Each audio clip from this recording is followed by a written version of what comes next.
What's up, Closer Nation? We back again. It's just me. Well, there's a camera guy here, so technically there is a we. But we're back with, I said it again, just like that. I was correcting myself and said the same damn thing again. It's going to be one of those videos. It's Whiteboard Wednesdays, ladies and gentlemen.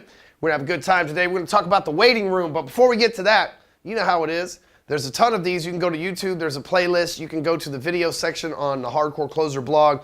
And there's a ton of these previous Whiteboard Wednesdays. We release them every Wednesday, as you would suspect, with a name like Whiteboard Wednesday. And so make sure that you check out the previous episodes as well. And here's what I have for you today. I have found the holy grail for salespeople looking for a side hustle. And really, it can be more than a side hustle, but let's just say that you start out as a side hustle. There is 5.8 million small business owners in America. Now, that's not mid-cap, that's not blue chip, that's like just small business owners. And we are at a time in our society, much like the dot-com bubble of the 90s, we are in the funnel bubble of the 2000 what would you call this? We wouldn't call it the 2000s or the 2000, we'll just call it the 2000s, 20s. We'll just think a little futuristic, because that is weird. What the fuck do you go like, I grew up in the 80s, I grew up in the 90s, I grew up in the 2000s, and you'd be like, I grew up in the 2000 teens, y'all, right? Is that what it says? Cameraman shaking his head. It's the teens. So this is the new thing for the 2000 in teens. That's fucking weird. But anyway, so here's the thing. There's 5.8 million small business owners in America, and there's 200,000 of what I'll call funnel hackers. That's people that make funnels, that know how to make websites. And in the 90s, this dot-com bubble was taking place, and everybody had to have a website, right? Well, now in the 2000 teens, we have a situation where every small business needs a sales funnel. The difference between a website and a sales funnel, for those of you that don't know what that is a website says, here's my information, feel free to contact me, like a gentleman, right? A sales funnel's a motherfucking closer. A sales funnel says, give me your name and email address and phone number, and I'll give you something cool in exchange for it. And so this is the new way of doing business, especially with chatbots, AI, and all the cool things that can be done. Well, I found that these guys that make these sales funnels for the businesses, they got about as good as a sales skill as Harold and HR. Right? They're tech geeks. They're worried. They're behind the computer guys. They're really good at design and stuff like that. But they get all in their fields when they get objections and resistance. So I think it's time to release you sales dogs, right? You sales guys. I smell steak, right? I think it's time to release you guys on the marketplace so that you can sell these sales funnels and then have these tech geeks make the funnels on the back end. You could sell a funnel for $2,500 to $10,000. You could sell a funnel for $2,500, pay the tech geek $500, keep $2,000 for yourself. You do that 5 times a month, that's $10,000, $120,000 a year in side hustle money that you can make. I want to give you a free training on this, how to do just this. If you're looking for a side hustle, if you're looking for a way to do stuff, I want to give you access to a free training that'll give you the overview of how all this works. You can get that by going to funnelcloser.com. Just go to www.funnelcloser.com and now check it out. Go there, register, watch the free training, and it'll show you more information on what we got next. So now that we're through that, dude, you got to get over there. This is some serious shit. If you miss out, this is like that one chance. I was in on the subprime bubble. I was in on the dot-com bubble. I made money in both of those, and now I see this funnel bubble. Funnel bubble? Funnel bubble. Anyway, I see this funnel bubble coming.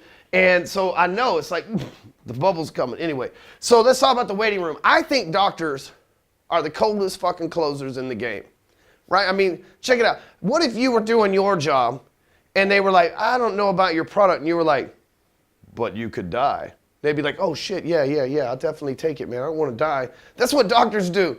It's like, you know, we think you're terminally sick. Take this medicine. I don't want to really take the medicine. I feel fine. But you could die. And you're like, well, fuck, I don't want to die. They got it easy. Everything they say is like, well, you know, it's like, it's just a cut, but you could die.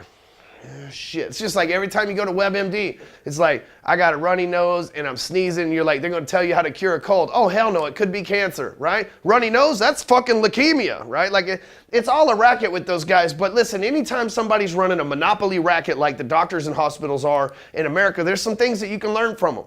How the hell are they able to sell so many drugs? How the hell are they even... Did you know that the average doctor don't even make that much money? It's the hospitals that make money. Doctors are just like small business owners that rent space inside these huge hospitals with all these rules. There was a 2020 deal. I'm going to go on a little rant here. There was a 2020 episode where they were charging $1,600 an IV bag for people, an IV bag, $1,600 in the emergency room, and it cost them about $18 to make it. You can actually get the IV bags brought to your house for $100. They will come to your house and stick you in the arm and fill you shit up so you don't have a hangover anymore for like $100. But they charge $1,600 for the same shit in the emergency room. What I'm saying is they are ripping people off and they've gotten really good at it. Now, instead of us hating on them and knocking their hustle, let's just be like, well, how the fuck did you do that, right? That's the real question we should be asking. Well, they set up this waiting room equation. And I'm going to show you how you can sell more of whatever it is that you sell using this doctor analogy, this waiting room analogy. So here's what happens. You go into the doctor's office and you show up. Maybe it's your first time, kind of look around. There's Big Bertha behind the desk in her blue nurse's uniform. You walk over there and she says, hey, honey.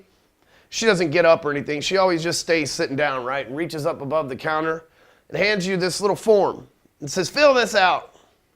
And you're like, all right. So you go and you sit down. And they ask you a bunch of questions like, I filled this shit out online, motherfuckers. How come I have to write it down again? I already filled this shit out, right? But you do it, and you fill it out anyway. And then you get to the second page, and it's the same motherfucking questions they ask on the first page. No, my ass doesn't hurt. I already told you that. I got no medical history. Anyway, so you got to go fill out this form.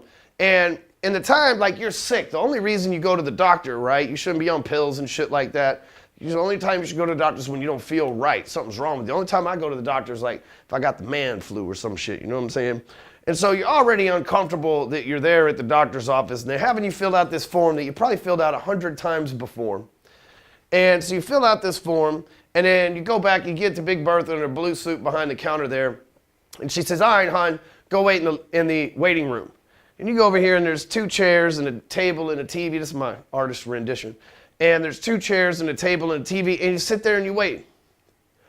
And if you're sick, that time that you're sitting there and waiting is killing you. And you're sitting there all alone, listening, feeling, knowing that you're just right around the corner from salvation, from whatever it is that ails you, and you're just dying in that waiting room. This right here is where the sale is made, right? The sale is already closed right here in this waiting room before you even get there, and the doctor knows that. So let's do this. So what happens is finally somebody comes out of the hallway and they say, Mr. Stewman? And you're like, yeah, that's me. They're like, follow me. You're like, all right. You go down, you go to the room, right? There's always the room.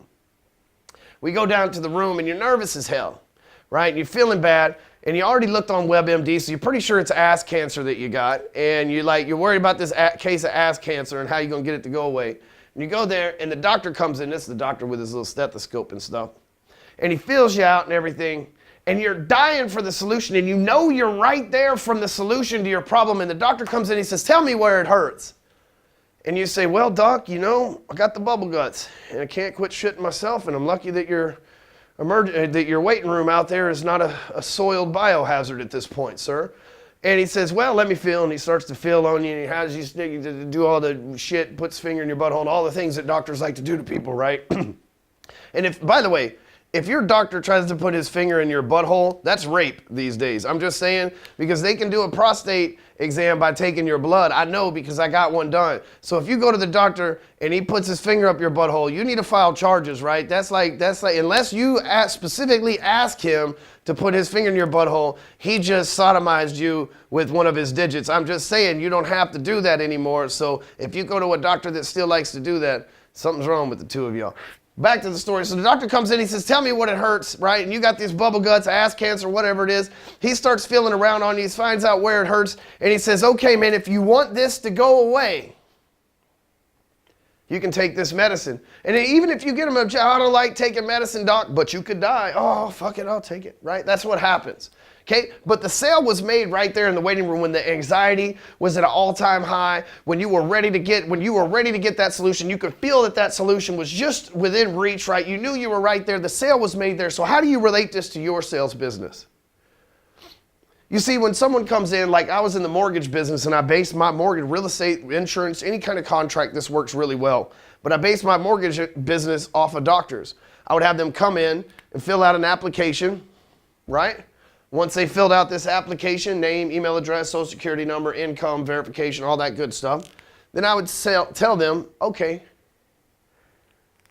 everything looks like there are going to be a couple of snafus, but I'm sure that we can work through them. What I'd like to do is put together a financial plan And if you guys really want this home, then I want to make sure that we put together a rock solid plan. And so then I would have them wait, right? I put them in the waiting room. See, while my competition would go out and they would say, hey, we want to look, now this is way back in the day, so if you're a current loan officer, don't trip, but they would say, hey, we want an estimate of fees. Then my competition would spit them out an estimate of fees within a matter of minutes. I would tell them that the people that spit out estimate of fees in a matter of minutes, they're just there to try to churn and burn and get your business. If we're going to buy a house, it's the biggest step that you've ever made in your life. We're going to need to make sure that we've got a financial plan to actually secure that house so that your earnest money, your inspection money, your appraisal money, and your down payment money aren't lost on something that's not a true asset. And so I would say what I would need is a couple of days. So while my competition's doing it in a matter of minutes, I need a couple of days to where I can put together this plan and I'll reach back out to you because I'm going to leave them in the waiting room. First of all, everybody else is already sending out their stuff within 5 minutes. So 2 days later, when I show back up, they can tell me what their best deal is, and most likely I can meet or beat it anyway. I've let all the suckers do their thing. And meanwhile, I've kept them in the waiting room. Well, while they're in the waiting room, they know that house is just around the corner, that Stewman's putting together a program for them, that Stewman's got the right plan. They know that that stuff's there for them, and they're sold. As soon as I show back up, the suggestion that I make is going to be the one that they take most times. And the same thing, I show up in the waiting room and I say, okay, hey, come into my office. And I go in and I ask them a few questions. You see, in the mortgage world, I never told people they had perfect credit. Even if they did have perfect credit, that's great. But there's always something that's going to come up. There's always, the banks, before they loan you any money, there's always something that comes up. So I'm going to ask the questions. So tell me, what are your goals with the house? Where's down payment money coming from? Do you have any NSFs on your bank accounts that I need to know about? Do you have any weird charges on your bank account or any excess deposits or any excess withdrawals that I need to know about? We need to write all this down and put together a financial plan. Because when I was a loan, it's a little more lenient now, but when I was a loan officer, the banks owed $700 billion to the government, and the banks were not trying to loan shit without having everything documented. So I asked them all these questions to get them to say, yes, here's my problem. Here's where we need help with. Can you fix that? And when I got that solution, when I offered them the solution, which was obviously to do the loan in the manner that I suggested, all of a sudden they're happy because I diagnosed them. I went over here and I asked them questions. The sale was made in the waiting room. They were ready to do business with me because I'm different. I'm making them hold off on the one thing that everybody else is trying to rush them into. But what happens is I put them over here in my actual examining room and I diagnose them. See, when you're doing business with somebody and you're in the sales process, that's what you need to do is diagnose them. You got to ask them the questions to find out what's wrong. Here's what happens in most sales conversations, right? You go in, you talk to the sales guy and you're like, my elbow's hurting, right? You tell the doctor, you say, my elbow's hurting. The doctor, he doesn't start feeling on your knee or any of that shit. He goes right for your elbow and tries to figure out what's wrong with it. In a sales conversation, the prospect shows up and they say that they've got XYZ problem that might be their elbow, and the sales guy usually starts having a conversation about their knee until he feels comfortable enough that he's built rapport to be able to build up to the elbow. It's complete bullshit. Stick them in the waiting room. Be a little bit different. Why do you think car dealers leave people out there for so long? Because they'll do anything to get that damn car by the time they've sat there for 2 hours.